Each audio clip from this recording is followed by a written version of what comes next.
I really love this episode. We were already in a very tenuous place, but there's now been the murder of a child, and it's meant to be a harbinger for things to come.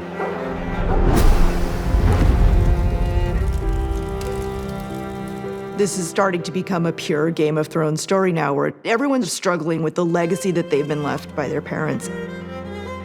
In episode 2, any kind of stability for Aegon has now been ripped out from beneath his feet. I am the king! We always knew that Aegon was going to get rid of that Valyrian model, and it's a really powerful dramatization of how there is a new sheriff in town, and Aegon's reign as king is very different than Viserys. I declare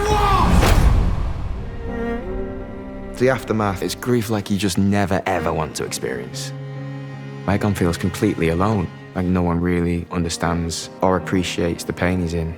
And I think we see why Aegon's respect for Helaena grows, because she is the only other person in this environment that really knows what this pain is. And seeing that look in Helena's eyes when they cross on the stairs, they don't say much to each other, but they communicate through pain. I think everything's just so traumatic at that moment that for Helaena, time stands still. I think the noise and everything goes under the radar for her.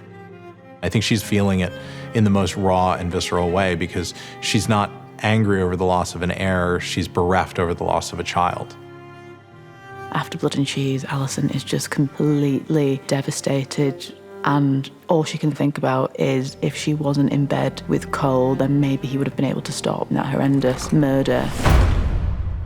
We'll know who did this soon enough. Who would do this save the bitch queen of bastards? There she sits across the bay on her rock, laughing at me. She's fucking laughing at me!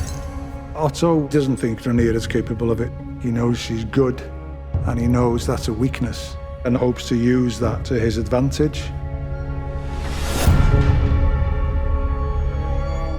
We were very interested in the propaganda of it, not only the horror of what's happened, but also the way that it's spun and how it can be used to a political advantage. It's a way of manipulating the population with fake news. And as cruel as this society is, no one likes a dead baby. So in Otto's job, it's a weapon to employ in terms of public opinion.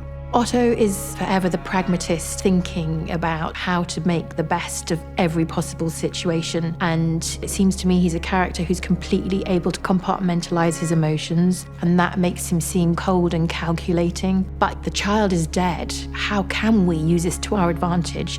Somebody once wisely said, never let a crisis go to waste. Otto is exploiting the moment to extract maximum political value, but it's a very effective political tool, because these people that are seen by some of King's Landing as the usurper are now suddenly embraced, and that's why it's diminished Rhaenyra's position so badly. And they are accusing me of having a hand in this. I think the death of the prince is a paralyzing event in the story for Rhaenyra. It marks a reckoning with what her desire can do. Her vengeful feeling caused the death of another child, and causality suddenly starts to feel threatening, like one can set things in motion that one would never anticipate.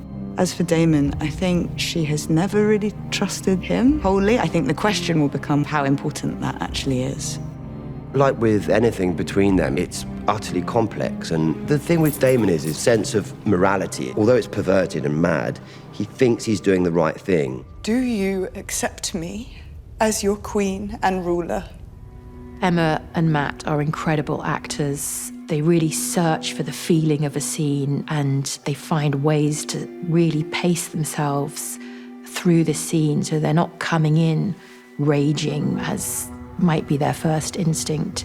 Claire gave us such freedom, and something I spoke to Claire about was women's rage. And I think we saw Rhaenyra in season 1 keep a lid on intense feeling, and I was really excited to find out what happens when you take the lid off that. He was not afraid of you, Daemon!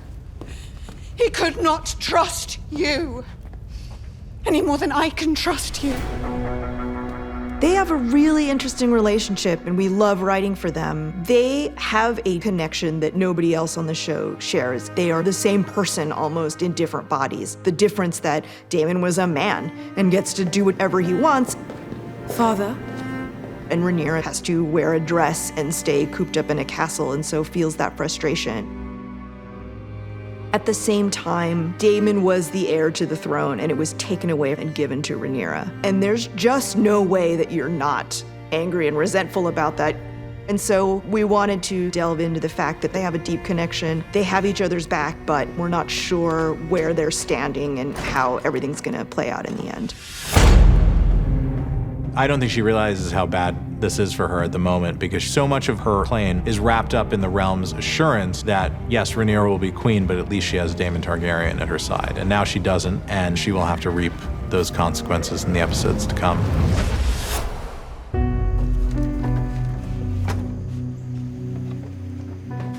Cole is wrapped up in his own guilt and shame because he was in the Queen's chamber when all this was going down. If you please, my lord. He's been commander for 5 days, and there's been the most catastrophic thing that's happened. So I think he loses it a little bit, and he feels so guilty, but he can't admit the guilt to anyone, and so he needs to externalize it and sends him on this mission that he deep down knows is a fool's errand. From the perspective of Arik and Eric, they're very honourable, very diligent, and Arik respects the fact that Kristen probably come from a similar background, but he's not very honourable with his oath. So there's a little bit of an underlying tension there. You will go to Dragonstone and strike down Rhaenyra in her own halls.